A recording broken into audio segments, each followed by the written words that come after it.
वक्फ ऐसी संपत्ति जिसका इस्तेमाल पब्लिक वेलफेयर के लिए होने का प्रावधान रहा है। इस्लाम में ये दान करने का, दान देने का एक तरीका होता है, जहाँ दान करने वाले शख्स को वाकिफ कहा जाता है। वाकिफ किसी भी तरह की संपत्ति दान कर सकता है, माने हीरे जवाहरात से लेकर इमारतों तक कुछ भी। इसके साथ दान करने वाला ये भी तय कर सकता है कि दान की गई चीज़ों से होने वाली आमदनी का इस्तेमाल किन कामों के लिए किया जाएगा। अमूमन ऐसी प्रॉपर्टीज़ को अल्लाह की संपत्ति कहा जाता है इस्लाम में। ये व्यवस्था भारत में कैसे आई? इसे पूरे देश में फैलाने वाले लोग कौन थे? अंग्रेज़ों, मुगलों ने वक्फ के साथ क्या किया? आज इस वीडियो में हम इन्हीं सब सवालों के जवाब जानेंगे। तो चलिए वीडियो को शुरू करते हैं। इंडिया टुडे की एक रिपोर्ट के मुताबिक इस्लाम में वक्फ का जिक्र पैगंबर मोहम्मद साहब के समय से मिलता है। मान्यताएं ऐसी हैं कि एक बार खलीफा ने सऊदी अरब के खैबर नाम की जगह पर एक ज़मीन हासिल की।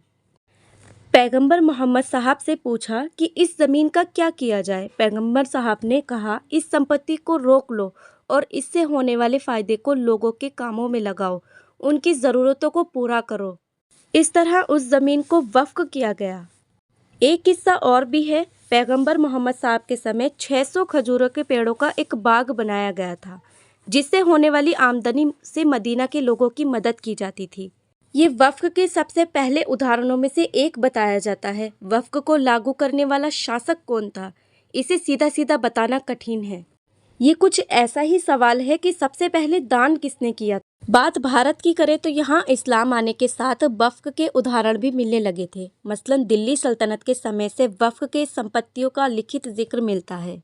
वैसे तो 7वीं शताब्दी में ही अरब व्यापारी दक्षिण भारत, खासकर मालाबार क्षेत्र में कदम रख चुके थे, लेकिन इतिहास में वक्फ का शरीयती तौर पर जिक्र दिल्ली सल्तनत के काल से ही मिलता है।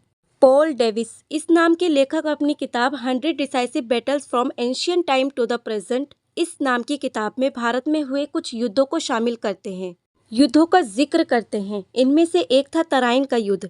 ये वो युद्ध था जिसने भारतीय उपमहाद्वीप की दशा और दिशा को हमेशा के लिए बदलकर रख देने के लिए जाना जाता है। तराइन के युद्ध में मोहम्मद गोरी की जीत हुई। इसके बाद उदय हुआ दिल्ली सल्तनत का। भारत का उत्तरी और उत्तर पश्चिमी हिस्सा गोरी के हाथों में आ चुका था। मोटामाटी हिंदुस्तान में इस्लामिक रूल की भी शुरुआत हुई। 1206 में मोहम्मद गोरी की मौत के बाद उसके गुलामों ने कमान संभाली और गुलाम वंश की शुरुआत की। इन मुस्लिम शासकों और इनके बाद दिल्ली की गद्दी पर बैठने वाले तमाम सुल्तानों ने इस व्यवस्था को और मजबूत बना दिया। अयनुल मुल्क मुल्तानी अपनी किताब इंशाए मेहरू में लिखते हैं, मोहम्मद गोरी ने मुल्तान की जामा मस्जिद को 2 गांव तोहफे में दिए और उनके मैनेजमेंट की जिम्मेदारी शेख अल इस्लाम को सौंपी गई थी। शेख अल इस्लाम जाने माने मजहबी नेता को दी जाने वाली उपाधि थी, जिसका मतलब इस्लाम का शेख या इस्लाम का प्रमुख विद्वान था, जो इस्लामी मजहब, कानून, शरीयत और मजहबी मामलों में ऊंचे स्थान पर हो। इंशाए मेहरू किताब, जिसका अभी हमने जिक्र किया, 14वीं सदी में तुगलक वंश के दौरान लिखी गई थी। ये किताब सैकड़ों चिट्ठियों का कलेक्शन है। उस दौर का प्रशासनिक और सामाजिक जीवन समझने को मिल सकता है। इन्हीं में से एक लेटर नंबर 16 में लिखा है, शुरुआती वक्फ धार्मिक और चैरिटेबल उद्देश्यों के लिए बनाया गया था, ताकि मस्जिद, मदरसा और दरगाहों की देखरेख आसानी से की जा सके। हालांकि दिल्ली सल्तनत में आगे ये कॉन्सेप्ट बदला और संपत्ति को वक्फ प्रॉपर्टी में तब्दील कर दिया गया। एक के बाद एक इल्तुतमिश, मोहम्मद बिन तुगलक और कई सुल्तान आए गए। जैसे जैसे दिल्ली सल्तनत और इसके बाद इस्लामिक राजवंश भारत में फले फूले, वक्फ संपत्तियों की संख्या भी बढ़ती गई। 14वीं सदी के स्कॉलर ज़ियाउद्दीन बरनी ने फिरोज शाह तुगलक की जीवनी तारीख़ फिरोज शाही में कुछ इस तरह लिखा है, शासकों में ये प्रथा थी कि जब वे तख्त नशीन होते थे तब मजहबी काम से जुड़े लोगों को गांव या ज़मीन दे देते थे, ताकि वे अपने मकबरों के रख रखाव और मरम्मत के लिए आमदनी जुटा सकें।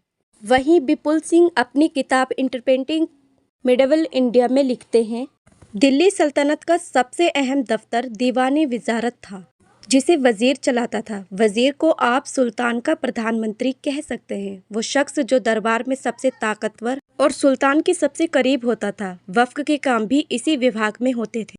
वहीं दीवान रिसालत विभाग का काम धार्मिक मामलों, दान और विदेशी संबंधों से जुड़ा था। ये विभाग वक्फ प्रॉपर्टी की देखरेख करता था।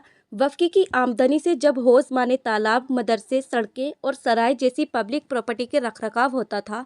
हालांकि दिल्ली सल्तनत के अंत के बाद मुगल काल में वक्फ को और भी मजबूती मिली। मुगलों ने वक्फ में क्या सुधार किए, ये भी जानना जरूरी है।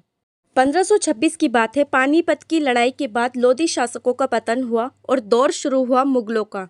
अब क्योंकि उस जमाने में ज्यादातर संपत्ति बादशाह के अंडर ही आती थी, उनके नेतृत्व में रहती थी, इसलिए वही वाकिफ होते थे।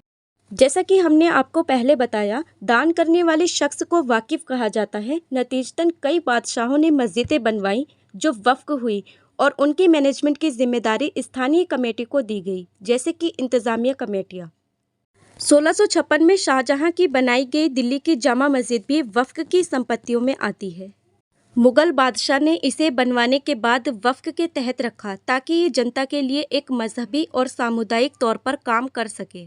पूरे भारत में ऐसी कई इमारतें, मस्जिदें और दरगाह वक्फ के अधीन हैं। अंग्रेज़ों के ज़माने में वक्फ का क्या हाल था, ये भी जान लेते हैं। क्योंकि मुगलों का जिक्र हुआ, इसलिए अंग्रेज़ों के ज़माने का हाल भी जान लेते हैं। अब मुगलों के बाद जब ब्रिटिश शासन आया, वक्फ संपत्तियों से जुड़ी कई शिकायतें उन्हें मिलने लगी। अंग्रेजों ने इन संपत्तियों की व्यवस्थित करने की एक योजना बनाने की ठानी, एक कोशिश शुरू की। 1913 में एक कानून बनाया गया, मुसलमान वक्फ वैलिडेटिंग एक्ट। अब मुतबल्लिक क्या होता है? वक्फ या मस्जिद की संपत्ति का मैनेजमेंट करने वाला जो व्यक्ति होता है, उसे मुतबल्लिक कहा जाता है। अब हर मुतबल्लिक के लिए पैसे का हिसाब किताब रखना ज़रूरी हो गया। हर साल ऑडिट का नियम बना। 1930 में इसे और सख्त किया गया। आज़ादी के बाद संसद ने 1954 में वक्फ एक्ट पारित किया। नतीजतन वक्फ बोर्ड बन गया। 1995 में एक नया वक्फ बोर्ड लाया गया, जिसके समय समय पर संशोधन की मांग उठती रही। इसके पक्ष और विपक्ष में तर्क भी आते रहे। हाल फिलहाल 2 अप्रैल को अल्पसंख्यक मामलों के मंत्री किरेन रिजिजू ने वक्फ संशोधन बिल 2024 लोकसभा में पेश किया। इसको लेकर आपने तमाम खबरें सुनी होंगी, जिसे लेकर एक बार फिर पक्ष और विपक्ष की तमाम दलीलें आमने सामने हैं। इस वीडियो में हमने बात की वक्फ के इतिहास की, वक्फ की शुरुआत कैसे हुई। इस वीडियो में बस इतना ही। आई होप आपको ये वीडियो पसंद आया होगा। ऐसे ही और वीडियोस देखने के लिए हमारे चैनल को सब्सक्राइब करें, वीडियो को आगे शेयर करें, ताकि ये जानकारी और लोगों को भी मिल सके।